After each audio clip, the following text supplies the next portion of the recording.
यहाँ एक क्वेश्चन है, what can we learn from lord Ram? What can we learn, हम क्या सीख सकते हैं फ्रॉम लॉर्ड राम?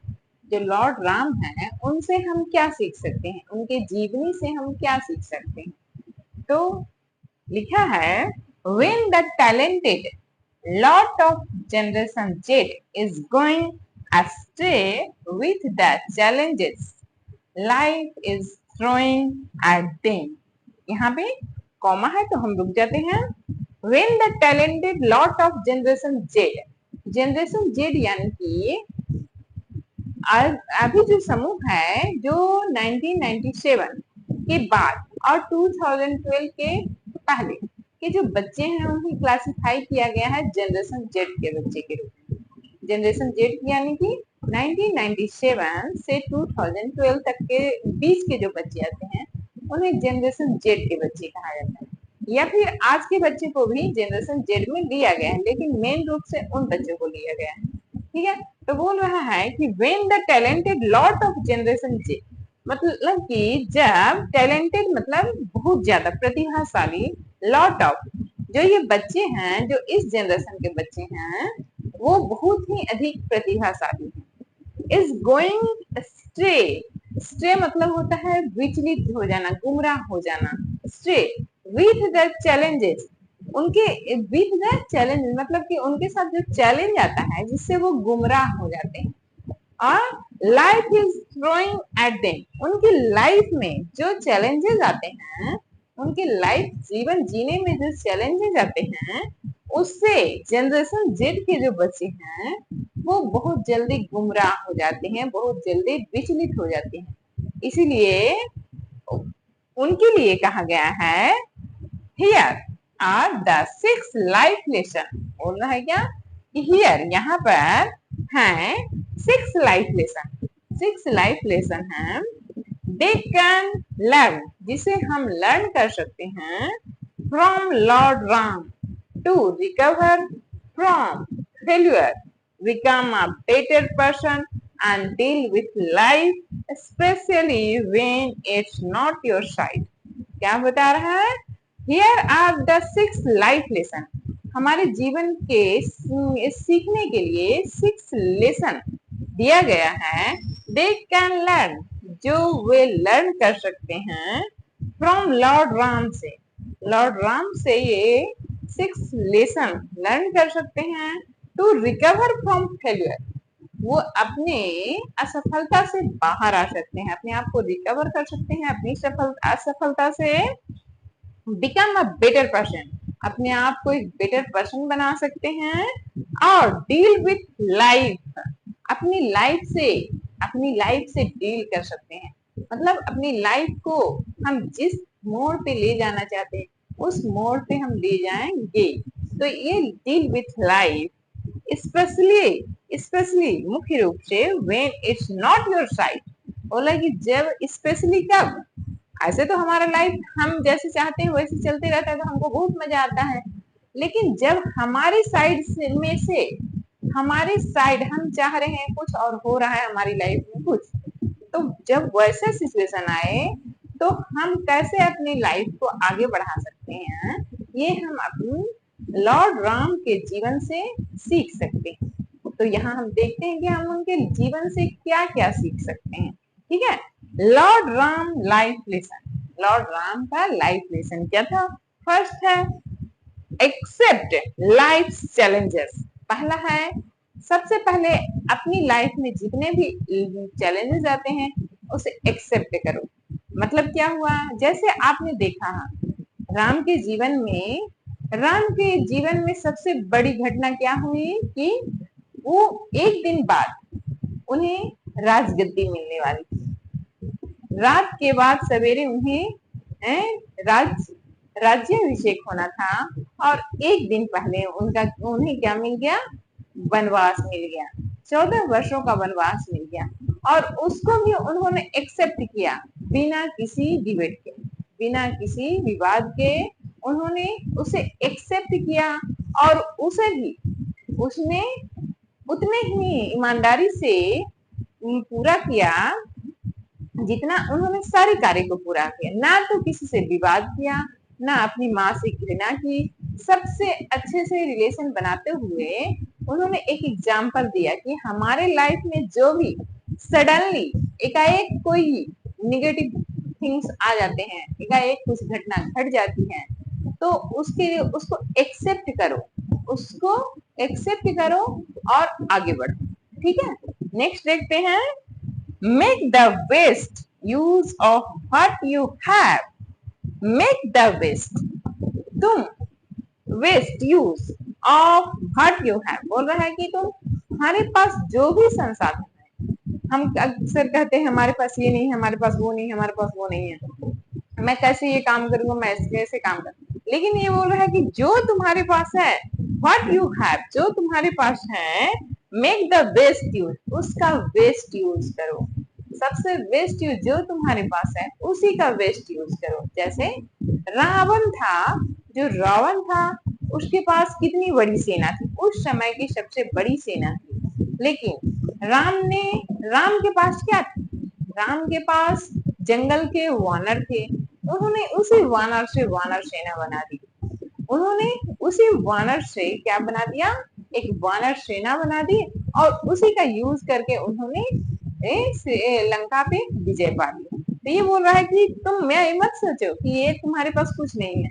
तुम्हारे पास जो है उसी का यूज करो, work make the best use of what you have, जो तुम्हारे पास है उसी का बेस्ट यूज करना सीखो। Stay calm in the face of adversity। adversity मतलब क्या होता है, विपत्ति। तो बोल रहा है कि स्टे काम मतलब होता है कि stay calm in the face of adversity. Stay calm मतलब शांत रहो, स्टे काम मतलब शांत रहो in the face of adversity, जब तुम्हारे पास तुम्हारे जीवन में कोई आपदा आती है, जैसे कि भगवान राम के जंगल चले गए, जंगल में उनकी पत्नी का अपहरण हो गया। अब जब उनकी पत्नी का हरण हो गया तभी वो शांत रहे, वो ये नहीं हुआ कि मैं ये कर दूंगा, मैं वो कर, जबकि वो शक्तिशाली थे, वो सब कुछ कर सकते थे, उन्होंने सब कुछ धर्म के अनुसार किया। किसी को वो जैसे कि वो समुद्र से रास्ता मांग रहे थे, समुद्र उन्हें रास्ता नहीं दे रहा था, तब वो उनकी प्रार्थना कर रहे थे, जब वो उसके बाद भी नहीं माना तब वो अपना धनुष उठाया। तो बोल रहा है कि पहले तुम अपना कोशिश करो, जो है तुम्हारे पास स्टे काम, तुम शांत रहो, जब तुम्हारे पास आपदा आती है तो तुम शांत से उसको उसको कोशिश उसको हैंडल करने। फोर्थ नंबर है, nurture unshakeable focus toward your goal. Nurture means होता है पालन पोषण करना, अनसेकेबल मतलब दृढ़ अटल रूप से, फोकस मीन्स केंद्रित करना, टुवर्ड मीन्स की ओर, योर मीन्स तुम्हारे गोल, गोल मीन्स लक्ष्य।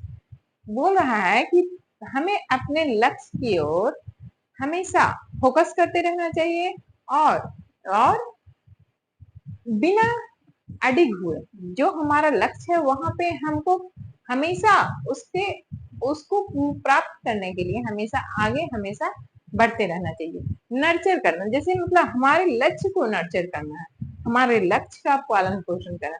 तो हम लक्ष्य का पालन पोषण किस प्रकार करेंगे, हम उसको जो जो रिक्वायरमेंट होगी, हमारे जो लक्ष्य है उसकी जो जो रिक्वायरमेंट होगी हम उसको पूरा करते जाएंगे।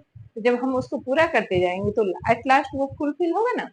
तो यही बोल रहा है कि nurture unshakeable focus toward your goal. जिस प्रकार राम भगवान जब सीता माता की खोज कर रहे थे तो वो अब आगे बढ़ रहे थे, उन्हें कुछ पता नहीं था कि मुझे कहाँ पे, उन्हें ये भी नहीं पता था कि सीता गई कहाँ, लेकिन वो जब उन्हें ढूंढना शुरू किए, उन्हें जंगल में ढूंढना शुरू किए, आगे बढ़ते गए, आगे बढ़ते गए, चारों दिशाओं में ढूंढते गए, तो किसी भी दिशा में उनको कुछ तो पता चला ना, कुछ क्लू मिला, यार यहाँ पे उसके गहने पड़े हुए थे, जटायु मिले, फिर तो धीरे धीरे वो प्रोसेस आगे करते गए करते गए करते गए और अंत में उन्हें सीता माता मिल गई।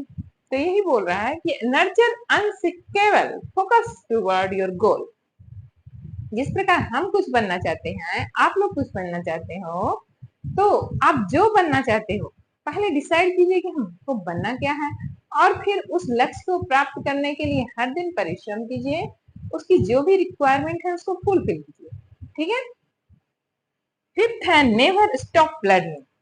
नेवर स्टॉप लर्निंग मतलब कि आप सीखना कभी मत छोड़िए, सीखना कभी मत छोड़िए, क्योंकि आज का जनरेशन बहुत ही फास्टली चेंज हो रहा है।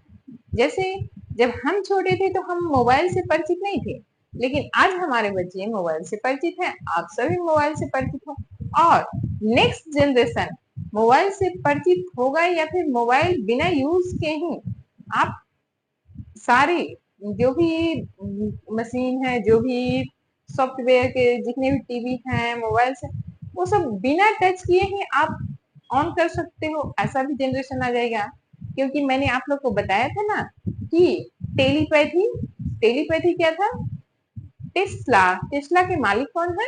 टेस्ला का जो मालिक है, जो एलन मस्क है। तो एलन मस्क ने अपने अपनी ने जो उसका लैब है उसमें एक प्रयोग किया। क्या प्रयोग किया? कि एक आदमी में कैसे चिप के द्वारा उसको सोचने, वो उसका जो एक उसके अंदर चिप लगाया जाता है ह्यूमन ब्रेन में, और फिर उस ब्रेन से वो सारे, वो अगर उसका हाथ मूव नहीं कर रहा है तो वो उस सॉफ्टवेयर से ही पंखे चला सकता है, मोबाइल चला सकता है, लैपटॉप चला सकता है, बिना वो टच किए। तो ये जनरेशन अभी तो वो प्रयोग हुआ है, हो सकता है कि वो अगला जो जनरेशन आएगा, जो आज से 10 साल बाद, जैसे मैं चाहूँ कि फैन ऑन हो जाए तो फैन ऑन हो जाएगा, मैं चाहूँ कि टीवी ऑन हो जाए तो ऑन हो जाएगा, हमारे हाथों का यूज कम हो जाएगा। तो ये जनरेशन आने वाला है, और ये अब बहुत फास्टली हमारे, जैसे आप लोग देखते हो मोबाइल का वर्जन बहुत जल्दी चेंज हो जाता है। मोबाइल आज अगर हम खरीदते हैं, वो 1 महीने बाद उसका अपडेट आ जाता है। मतलब कि हमारा जो जनरेशन बहुत जल्दी चेंज हो रहा है, तो हमें सीखना नहीं छोड़ना चाहिए। हमारे जनरेशन में जो भी सीखने को मिल रहा है, हम आगे सीखते जाएं और बढ़ते जाएं। Never stop learning.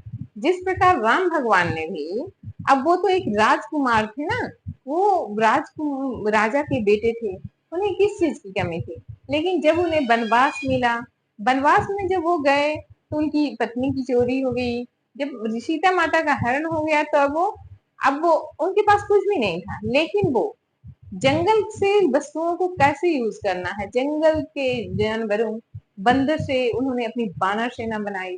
तो ये सब बानर सेना से उन्होंने युद्ध लड़ा। तो बोल रहा है कि जो हमेशा सीखते रहिए, हमेशा सीखते रहिए।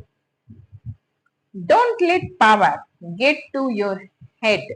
बोल रहा है डोंट लेट, अपनी हिलिट मीन्स होता है हावी होना, तो बोल रहा है don't let power get to your head, अपने हेड पे, अपने सर पे पावर को हावी मत होने दीजिए। अगर आप बहुत ऊंचे पोस्ट पे हैं, अगर आप किसी भी पोस्ट पे हैं, तो अपने से जो नीचे है, जो हमारे से इंफीरियर है, जो हमसे हमारे इतना एवल नहीं है, उन्हें भी हम सम्मान की दृष्टि से देखें, उन्हें भी प्यार दें, उन्हें भी सम्मान दें। और हम देखते हैं, हम सब भारतीय हैं, तो हम में एक भारतीय की भावना होनी चाहिए। हम सबों में जो हमारे जो भी हैं, जो भी नीचे के वर्ग के लोग हैं, या फिर नीचे जो गरीब हैं, जो हमारे इतना एबल नहीं, तो हमें उन सबसे समान व्यवहार करना चाहिए। हम एक भारतीय के रूप में जब हम पढ़ते हैं वी आर ऑल इंडियंस, तो जब वी आर ऑल इंडियंस, तो जब वी आर ऑल इंडियंस तो सबकी समानता की भावना होनी चाहिए ना। तो हम सबको एक समान की भावना अपनानी चाहिए।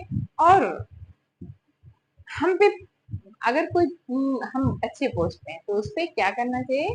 हमारे पावर को हम सबसे इलिट हैं ऐसा नहीं आना चाहिए, ये हम सबसे श्रेष्ठ हैं और हमसे सब में इंफीरियर है, ऐसा हमारे, हम जब सोचें तो हम सोचें क्या, हम भारतीय हैं और सारे इंडियंस सब समान है, क्योंकि संविधान में सबको समानता का अधिकार दिया गया।